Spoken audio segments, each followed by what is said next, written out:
What's the most cringe-worthy thing you did as a teenager? Air guitar at a talent show. I was nowhere near cool enough for people to get in on the joke, and nowhere near confident enough to ham it up, so we're talking me and three similarly awkward friends on stage for 3 minutes, sort of vaguely miming guitar motions and shuffling our feet a bit. Got really into vampires.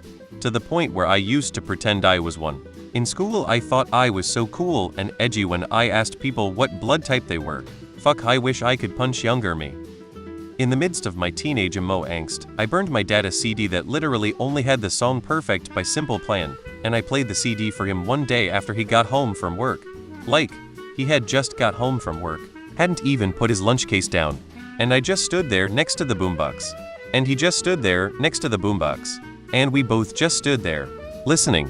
I'm sorry I can't, but perfect. I had a major crush on a girl. She was a huge Diet Coke fan. My brother was a big wig at a grocery chain, so I had 20 cases delivered to her house. They unloaded it on her driveway. Her father flipped and she was scared of me after lol. I let a dude pee on my foot at a party because I thought it would make me look cool and aloof. I was just known as Pissy Foot Girl until I blessedly moved far, far away. My friend had a sweet 16 and I wasn't invited, nothing personal.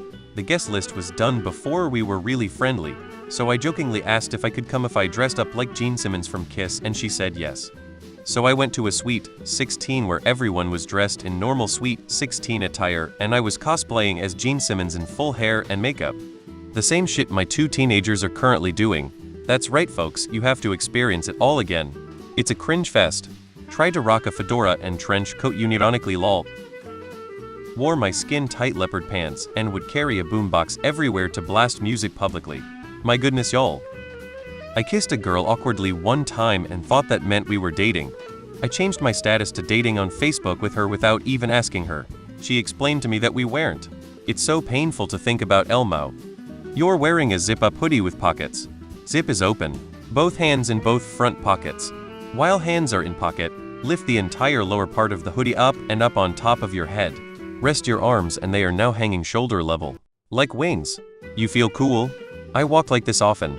I have no regrets. I was probably full of cringe.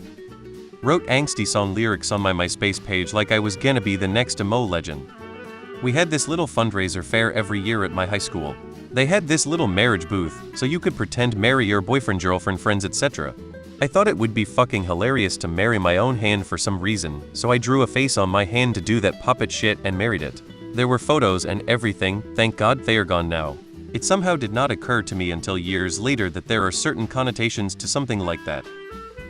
I realized that I had to change my personality and I wanted to be the straightest guy possible. So I was originally going to be Barney from How I Met Your Mother. But I found out the actor was gay, so I instead used Tamaki from Oregon High School Host Cult. It backfired. Oh nothing. Just recorded onto cassette an entire album full of shitty trance music I made using MTV Music Generator PlayStation game. Made several copies for my friends, including my crush. Recorded a long weird confession of my feelings at the end of her copy. And then nothing happened and nobody mentioned anything. She probably never listened to it. Fuck, I was awkward. Not in my teens. But in my early 20s I had this really stupid obsession of doing the robot on the dance floor of a club. I wasn't trying to take the piss or anything. I just really wanted to do it. In elementary school I was in love with a boy in my class. I didn't dare to say a thing to him, so instead, I kicked him in the crotch with full power and without warning. That got his attention. Used to roleplay Naruto. Not online, but Earl. Tried to give myself emo hair by tangling it and adding hairspray. Also drew mustaches on my finger with said emo hair and took pictures. Also wore ugly neon squared glasses in said pictures. Great idea. Relative. So, where'd you two lovebirds meet? Me, online, after we realized that we both used to cover candles in red nail polish to symbolize fake blood. Super romantic.